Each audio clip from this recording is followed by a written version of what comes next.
Welcome. Welcome. Welcome everybody. Can you hear me? Should I speak here or? Okay. Which one is Dennis and which one is Roel? This is Dennis. This is Roel. Yeah, we look so much alike. It's hard to keep us apart. So yes, I'm Dennis and this is Roel. Yeah, together we worked for the past year on a project involving the coming end of the World Wide Web. And yeah, what we would like to show you today are a few examples of what we did. And to start off with, we show a few projects we did ourselves, like individually, so you know where we're coming from. So I'll begin, I guess. Yeah. Let's go. So before I met Roel, I actually was working on creating like my own sort of smartphone with off-the-shelf components. So this one here is like a Raspberry Pi with a screen and a PlayStation joystick, and there was a 3G dongle inside, so you could have internet and also make calls. And here are some more experiments of how it should look visually, because I mean, it's so much fiddling. It's way more nicer to play around with how things could look, because all our phones now, they're just black boxes. They all look the same and they all copy each other. Or white box. White box. This is actually before the gold iPhone, so yeah. Then I went a bit further in trying to find like alternative ways of packaging it without like a black box or case. So this is like can you see it? It's like a vacuumed phone, and so with a nice keypad, screen.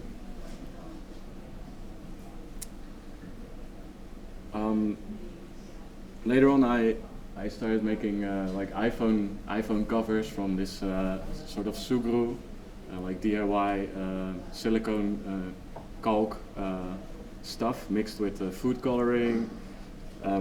These are the results from a workshop I did in Rotterdam. So these are all people who made their own cover. Some are more successful than others. Because the stuff is really sticky, so it becomes really messy, but it's nice to work with, except for the smell.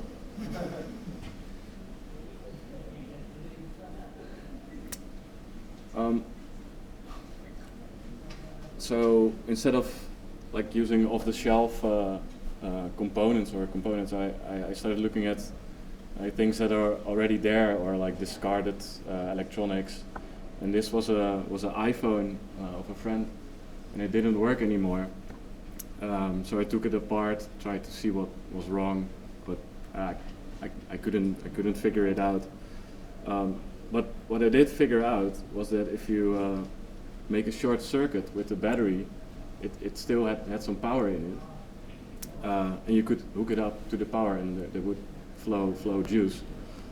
If you would short circuit it, it would create like electromagnetic radiation, which could be picked up by like an AM radio, just a little portable radio. So what I made here is like a telegraph key from a dead iPhone 3, I think. So you can see the battery here, and then it short circuits the pad on the PCB where it used to make contact with. Going up. I did a lot of iPhone things, of which I don't know. I think it's an interesting platform because it's so ubiquitous, and there's so much to do with it, instead of just making apps. So this is actually an iPhone cover. You can plug in your iPhone here. What you can do with it, you can send smoke signals. So instead of paying like a subscription fee to your ISP or whatever, you can just agree upon a protocol with someone you know. So like 2 puffs is hello or 3 puffs is hi, and yeah, that way you can communicate for free, and it's also pretty secure because you have to like agree upon a certain protocol, which only you two know, and it's also measurable. If like I used to do with like fire beacons, you can just pass the smoke signal around, and so you can like cover large distances, far more than like cell phone towers. Oh, where are we going? I think up. No? Up. Ah, here we go. There it is. These are our websites, by the way, if you can read it. This is you. Okay, so this is some of my work. My name is Roel, and these are some images from my graduation piece from the network media department of the Piet Zwart Institute, which is called Pretty Fly for a Wi-Fi, and it's basically a research into these DIY antennas that people use to create or to extend the range of their Wi-Fi router,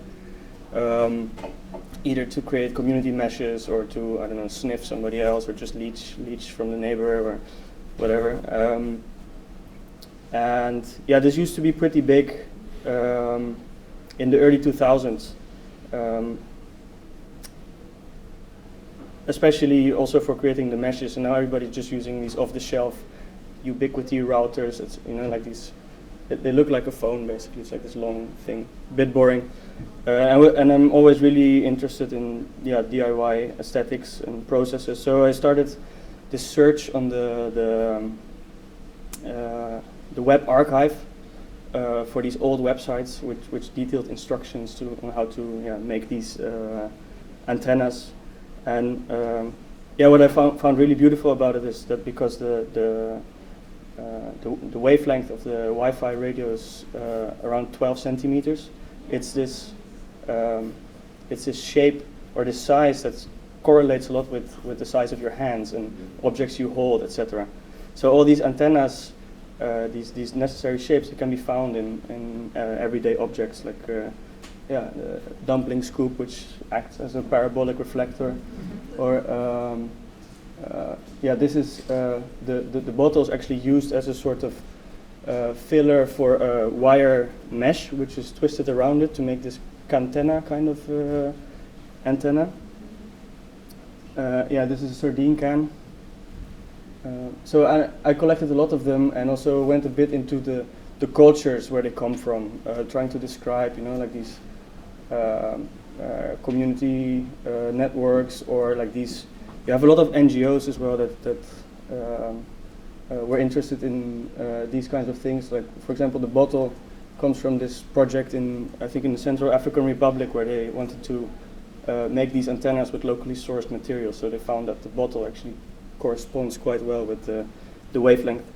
So I tested them and see if they worked, because often with these things I'm like, I don't really believe it. And most of them actually increase the gain, so they actually work, except for the most famous one. You can see it here, which is the Pringles cantenna. That one just doesn't work, and I think it's because, or maybe it's because I used a European Pringles container, but it's too small for the actual wave, so physically it won't work. But I yet have to check in the supermarket here if maybe American Pringles cans are larger. That was one project.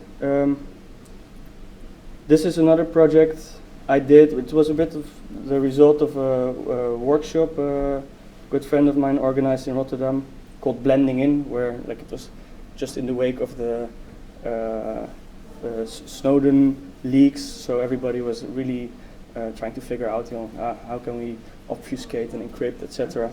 And this was like a direct response to this leak, where it became clear that all PGP messages were automatically just being archived because they're suspect. And you can build like really easy filters to detect a PGP message. So so they can be decoded in the future when Yeah. computer power is like strong enough. yeah. So without even suspecting somebody of criminal activity, just the fact that they're encrypting, is like enough reason to store it and decrypt it later. So during this workshop, we were trying to figure out a few forms we could use to sort of hide the fact that it was a PGP message. And this is a script called ransom note, and it basically uses the favicons that websites use, like the little icon you see in the tab. And yeah, I harvested these from the computers of friends and categorized them into letters and built a script around that. And this will basically turn your PGP message into an enormous list of URLs, which then get loaded and make up the message. And to add the efficiency, you have to decode them by hand. No? Like it's humans can read it, Yeah, computers human can't. So so that's another project I did. So this is my public PGP key. If anybody wants to write it down, I can wait a bit. Otherwise, I could also mail you the whole list. That's also of URLs. That's also okay. And another thing that's interesting, I guess, about the favicon as a artifact is that these represent like probably the most seen images on the web. No, like the Google favicon. That's probably the most seen image on the web, even though it's not actively seen, but it's loaded the most often. So yeah, on the internet, this would just look like everyday behavior, no? Like some browser requesting a favicon. That happens all the time. Here you can actually see them loading from all the different websites. So, yeah. You want to talk about this? Yeah, sure. This was actually the first project we collaborated on. It comes a bit from like this photo group we have back in the Netherlands. We share like pictures of strange things we see on the streets. We share them on WhatsApp. On WhatsApp, and yeah, we got really fed up by this WhatsApp. That you update it, or you have to update it, and something changes and it breaks it, and you have to fill in your phone number. It's just, it made us realize that, they're like in total control of everything, and we want to be in control. It's like our community and blah blah. So we started working on a little project based around these OpenWRT routers. Do we have them somewhere? No. The most famous model I think is the MR3020. Like all the Pirate Box projects and these kind of things, they will happen on these OpenWRT routers. So. You can see a glimpse of it over here. So basically what we did is we had the idea like to make an infrastructure for sharing these photos amongst the group, and we were thinking on how can we make it in a way infrastructureless. So how can we not use an infrastructure and where just the group becomes the infrastructure of sharing. So we wrote this application called Messenger, which is like it uses these little routers to mesh together and synchronize data over them. So what it does is you can upload your stuff to it, like your messages or your photos, and then they would stay on the router, and you carry this along with you. And as soon as you come in close proximity to one of the other routers, they start synchronizing each other's content. So in that way, sort of the interpersonal networks become the network itself. And then, you can also put these routers somewhere on the street or attach them to, I don't know, a train or a bus, and then the bus route will become part of the route of the network. The bus network. So these are some prototypes we did with, like carrying it in your pocket is a bit lame, so we built it into a sneaker. So it's like this idea of the sneaker net. but automatic. Yeah, you can charge it through this USB lace. Yeah. There's a battery pack. It's a shame I didn't bring that actually. Yeah. I think the customs would not like this. Oh shit. No, good thing I didn't bring it. And yeah, this is another prototype. Yeah, use a cat to share files around the neighborhood because yeah, they like constantly roam your around your house and your local area network. Yeah. Exactly. And yeah, it would be nice if you could let your cat go outside at night and then synchronize with other cats from the neighborhood. And then in the morning it comes back through the window, and then you have the fresh data. This is another prototype we made. Like you could. These are these garden stones, which contain lights inside and a little solar panel.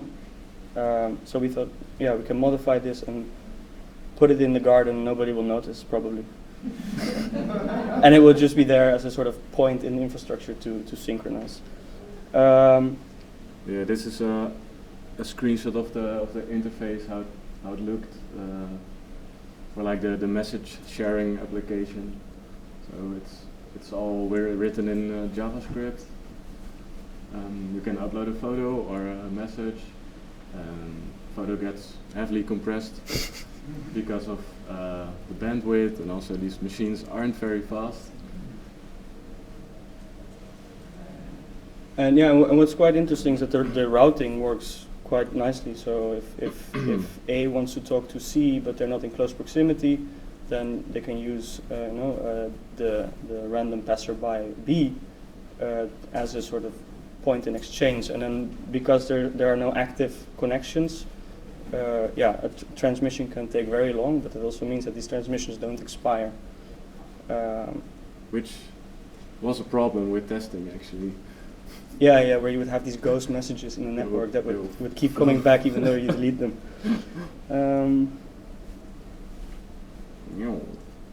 Yeah. So this is another prototype we did. It was a bit. It started as a joke. It was actually just this GIF. First we made this GIF, and then this bar said, it would be really nice actually to have an Ethernet hotspot because all the other bars have free Wi-Fi hotspots, So, and for us it was a funny joke because it sort of messes with. It's not logical to do this, but we pushed the joke too far and we actually built the thing. It has I think 8 cables total. There are, I think most of them are Cat5 cables, and there's one Cat6 cable, so somebody gets really good upload speed. And so if you go to this cafe, you can get free internet with only wired. You can rent a dongle at the bar. Dutch press picked on to this project because they thought it was this security measure, because wireless networks, so dangerous.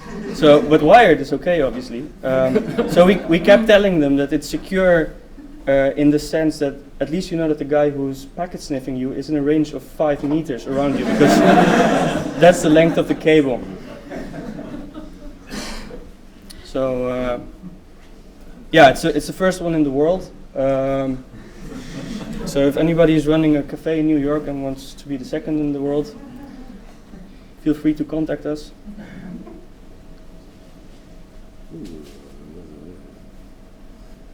Yeah, and then we got a bit tired of this whole wired thing again. I mean, the future is wireless eventually.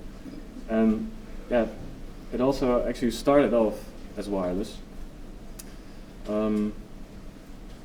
These are actually results from a series of workshops in which we, based on various prototypes or pirate radio manuals, Zeek's pirate radio manual. Yeah. Well, there's this. I don't remember the name either. Shit. We build like really super simple FM transmitters, which you can plug into your laptop or into your phone, and create a sort of one-way network. What's really nice is that it's so physical, and you need like so little components to transmit something, to get your voice like out there. It's kind of magic. This one is based on a schematic by Tetsuo Kogawa, a Japanese guy who was very active in the Japanese, obviously, micro FM scene, which he did like shows in people's kitchens with like little radios, and also using the radio itself like as an instrument. What we did with this was first I guess just transmit sound, like be your own radio station, but then we found out that actually in Linux you have a lot of standard packages that are like allow you to transform data, so ones and zeros, into audible like analog sound. So he's referring to a thing called a modem. Exactly. We found out a way, or a lot of work already has been done in creating like modems in software. We could actually, beyond just transmitting sound or voice, we could transmit like data, images, websites, whatever. And this opened a whole new world. And it's a bit the other way around. Because like back in the days, communication, maybe you can talk about this, about telegraphy and what was interesting for us in building these small transmitters to make very small networks and do data transmission over radio is also looking a bit at the history of radio, where you find out that radio started digital because it was when they started wireless, the first thing they did was use it for Morse code, and it was called wireless telegraphy. So actually, the history, the origins of radio are digital. And then in the sort of pursuit of trying to multiplex as many like Morse code transmissions as possible, so using or enabling multiple transmissions on the same channel, they started researching into multiplexing, so transmitting on different frequencies, and through this research on multiplexing, trying to push it as far as possible, like as many different frequencies as possible. They accidentally found out that they had that many frequencies multiplexed that it would carry voice. So that's the invention of the telephone. It's like this hack on this digital system trying to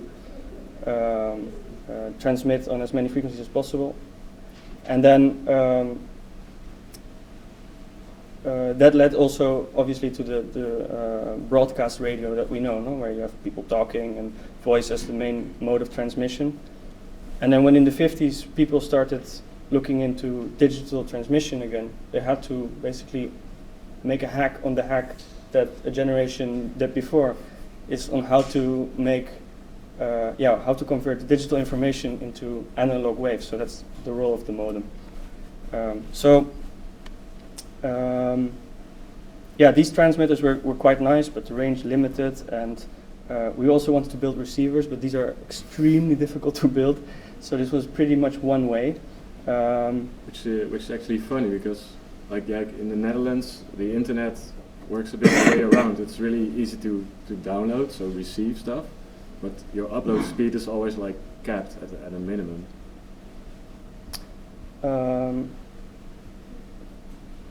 This is another project we're involved with, called the Homebrew Server Club.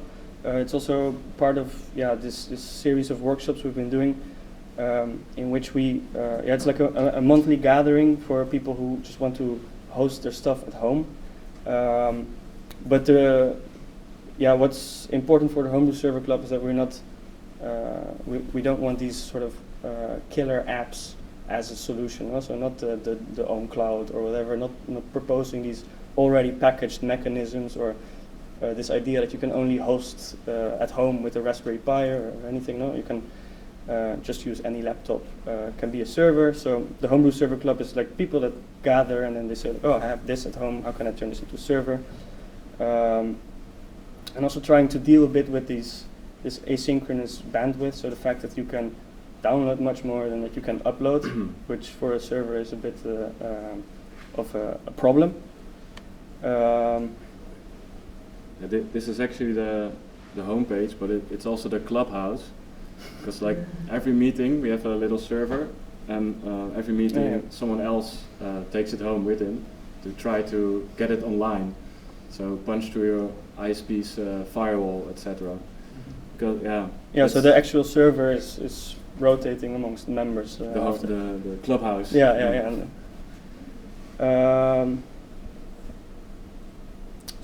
is a screenshot of my website, which I also host in the closet at home, and also thinking on how to deal with the fact that you have a server which you don't want it to consume a lot of power. So I have this single system on a chip, little computer which is not powerful, but then I want to have a content management system on it, but I'm not going to run PHP on it because it's not powerful enough.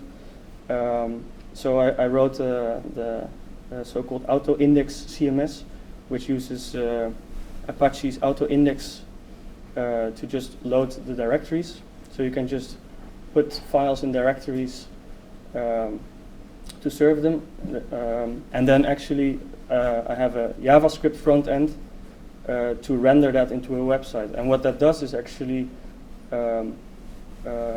offload sort of the what's normally done server side, this generation of pages, etc., onto the client, because client machines nowadays are much stronger than they used to be, and especially compared to my server, which is pretty slow. An average smartphone is probably 10 times as fast. So that's also part of what we do in the club, is trying to how to turn this disadvantage into, on the one hand, an opportunity, but also maybe give it an aesthetic dimension as well. So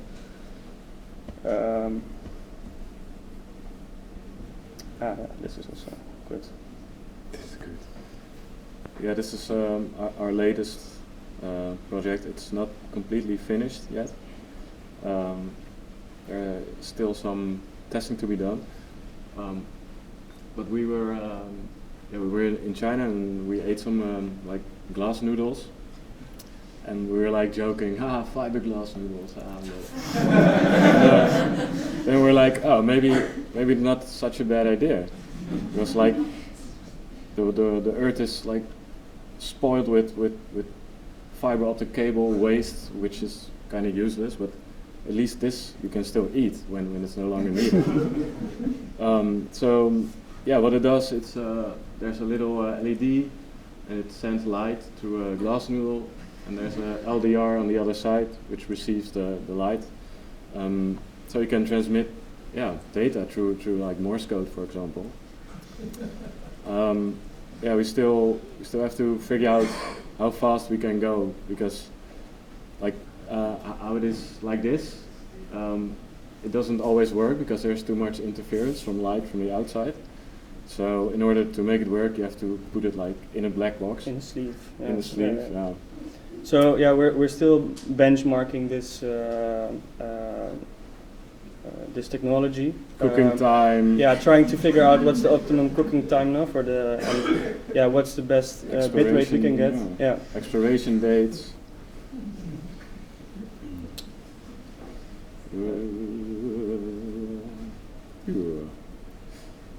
And sort of coming back on the radio things we did. Fiber optics is the future. At some point we just figured out it would be easier not to build your own radio device, but like just try to use walkie-talkies to make these radio networks. So we then started looking into packet radio, which basically makes this kind of radio part of your networking stack, like your Ethernet port or your Wi-Fi port. So we've done a lot of research into that, on how it works and how to get it to work, how to modify cables for the radio so it works, which we've compounded into this O'Reilly publication, which we used as the basis for our workshop of yesterday, which I must say I think this workshop went really well. Thanks for the audience, by the way. For the workshop, it was super amazing. Some people already came prepared with their own homebrew cable, which looked very professional. Too bad he used a Mac, because for the Mac microphone to work through the headphone jack, it needs 1600 ohms of resistance to switch it on. Which is, for people who are not into microphone jacks and these kind of things, that's non-standard, and Apple does that so that you have to buy the Apple headphones for your Apple products. So we forgot about that in his case, so we gave him instructions for a cable without this resistance. But it is in the book, so. Yeah. Another thing we did during the workshop was non-packet radio. So using this software called Mini Modem to just modulate digital information into audible sound without error checking or anything. It just spits out your sound, your data, and you can receive it. You can send it out using your speakers in your laptop and receive it with a microphone in your laptop. So you can chat with yourself or with others in the room. But there's not much room for error. And we also checked that slow scan television, of which you can see an image here, which can work in the same way. You can just transmit digital data through the air, like wirelessly, using analog sound waves. Actually, slow scan television has a lot of error checking, and it's hard to break. There's always some result, and maybe you can see it. There's some ghosting here. That's actually like from the echo from the space, reflecting in the resulting image. So you can also see like the physical space in your image. Do you have more? No. No, man. Only our URLs. Yeah. So I guess this is it. This was our portfolio of layer 1 and 2 interventions for making different kinds of networks. If people have any questions, feel free.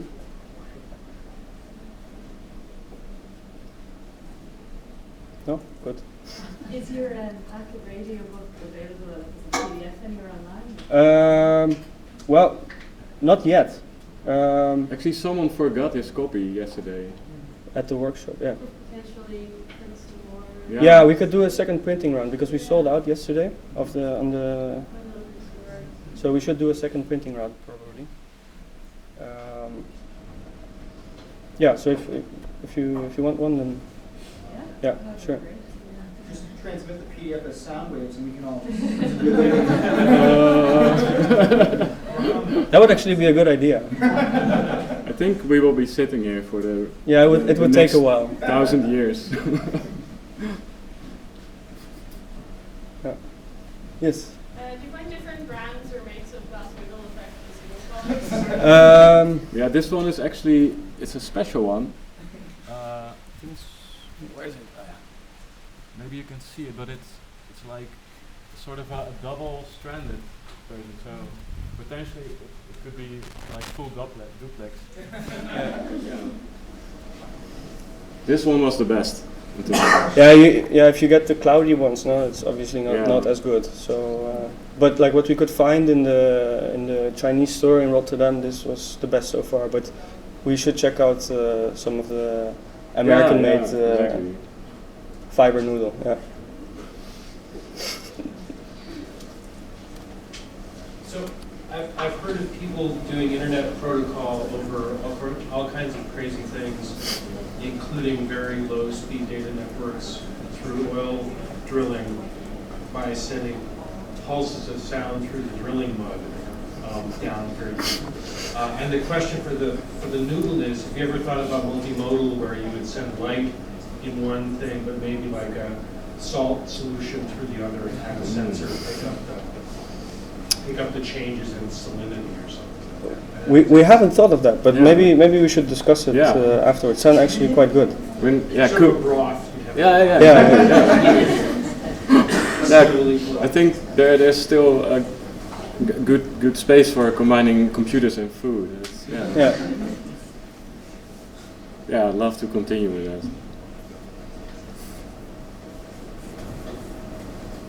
All right, thank you. Thank you.